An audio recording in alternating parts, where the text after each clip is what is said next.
Northern India, April 1526. The ground near Panipat trembled beneath the march of nearly 100,000 men. Sultan Ibrahim Lodi, ruler of the Delhi Sultanate, commanded one of the largest armies India had ever seen. Thousands of cavalry, endless infantry, hundreds of armored war elephants. Against him stood an exhausted foreign king from Central Asia, Babur. He had barely 12,000 soldiers, no reinforcements, no safe retreat, and no room for error. If he lost here, his invasion of India would end in annihilation. But before the day was over, an empire would collapse, a dynasty would be born, and warfare in India would change forever. This is the story of the First Battle of Panipat. Zahir-ud-Din Muhammad Babur was born into royalty. Through his father, he descended from Timur. Through his mother, from Genghis Khan. He inherited ambition, but not stability. At only 12 years old, Babur became ruler of a fragile kingdom in Central Asia. Almost immediately, enemies surrounded him. Noble families betrayed him. Rivals seized his cities. Allies abandoned him. More than once. Babur became a king without a kingdom. He spent years wandering across Central Asia, fighting, retreating, rebuilding, only to lose everything again. But those years hardened him. Babur learned speed, mobility, psychological warfare, and above all, adaptability. Eventually, after years of defeat, he carved out a new base in Kabul. From there, he began looking south, toward Hindustan. In the early 1500s, northern India was wealthy, but dangerously divided. The Delhi Sultanate had ruled much of the region for generations, but beneath the surface, cracks were spreading everywhere. Provincial governors rebelled. Afghan nobles distrusted the Sultan. Rival factions fought constantly for influence. And at the center of it all stood Sultan Ibrahim Lodi. Unlike Babur, Ibrahim inherited power, but he struggled to control the nobles beneath him. Many considered him arrogant. Others feared him. Some hated him enough to invite a foreign invader into India. Secret messages reached Kabul. If Babur invaded, certain nobles promised support. For Babur, this was the opportunity he had waited for his entire life. Not just a raid, not just plunder, an empire. On paper, the coming battle looked absurd. Ibrahim Lodi commanded perhaps 80 to 100,000 soldiers. Some chroniclers claimed even more. His army included massive infantry formations, elite Afghan cavalry, and hundreds of war elephants armored for battle. These elephants were terrifying weapons.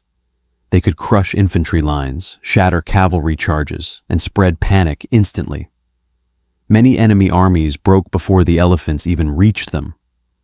Babur's force looked tiny by comparison, barely 12,000 men. But numbers can be deceptive.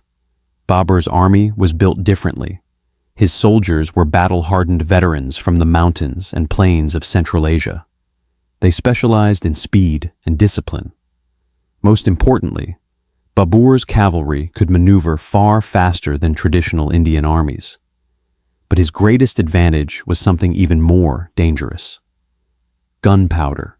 Babur understood a brutal reality. In open battle, Ibrahim Lodi's numbers would overwhelm him, so he refused to fight traditionally. Instead, Babur transformed the battlefield itself into a weapon. Drawing inspiration from Ottoman warfare, he ordered carts and wagons chained together across the field. Behind them stood cannons and matchlock gunners. This created a moving fortress. Cavalry could not easily break through. Elephants would be forced directly into concentrated artillery fire. But the defenses were only part of the plan. Babur also prepared a devastating maneuver known as the Tulugma tactic. He divided sections of his cavalry into highly mobile flanking groups. Their mission was not to attack head-on. It was to surround the enemy once the fighting began, trap them, confuse them, destroy their formation from every direction. Babur was not planning a battle. he was preparing an execution. As the two armies camped near Panipat, the psychological pressure became unbearable. Babur's men could see the fires of Ibrahim's enormous army stretching across the horizon. Some feared they were already doomed. Even Babur himself knew the odds were terrifying. According to his own writings, morale inside the Mughal camp began to weaken. So Babur gathered his commanders. He reminded them there was no road home, no retreat, no rescue. If they failed here, they would die in India. Then Babur did something extraordinary. He publicly renounced wine. In front of his soldiers, he smashed his drinking vessels and swore to abandon luxury. It was more than symbolism.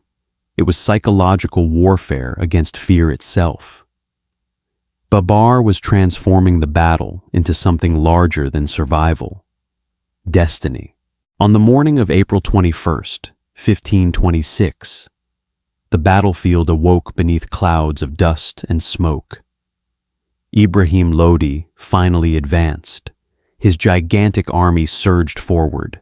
Infantry marched in dense formations. War drums thundered, and the elephants moved toward Babur's line like living towers. Babur waited. He needed the enemy close, closer. The Mughal line remained silent. Then, the cannons fired. The explosion ripped across the battlefield. For many of Ibrahim's soldiers, the sound itself was horrifying. Smoke engulfed the front lines. Metal tore through advancing troops. And then the elephants panicked. Some turned sideways. Others fled backward into their own ranks. Chaos spread instantly. Ibrahim's enormous army had become too crowded to maneuver properly. Men crashed into each other. Commands disappeared beneath screams and cannon fire. And that was exactly what Babur wanted. Suddenly, Babur unleashed the second phase of his plan. Mughal cavalry raced around both flanks of the battlefield. Horse archers struck from the sides, then vanished into the dust before counterattacks could land. Again and again they struck. The Tulugma tactic was working perfectly. Ibrahim's army was now trapped inside its own size. The soldiers at the rear could barely see what was happening ahead. Orders stopped moving. Coordination collapsed. Meanwhile, Babur's mounted archers continued circling like wolves around wounded prey. Arrows rained into exposed formations. Cannon fire shattered any attempt to regroup. What had begun as a frontal assault was turning into a massacre in the middle of the chaos. Sultan Ibrahim Lodi entered the fighting personally. Surrounded by loyal guards, he attempted to rally his collapsing army, but the battlefield was already lost. Dust darkened the air. Cannon smoke covered the field. Dead soldiers and elephants littered the ground. Somewhere within the chaos, Ibrahim Lodi was killed. The ruler of the Delhi Sultanate died fighting among his men, and with his death, the resistance shattered. Thousands fled the battlefield. Others were hunted down where they stood.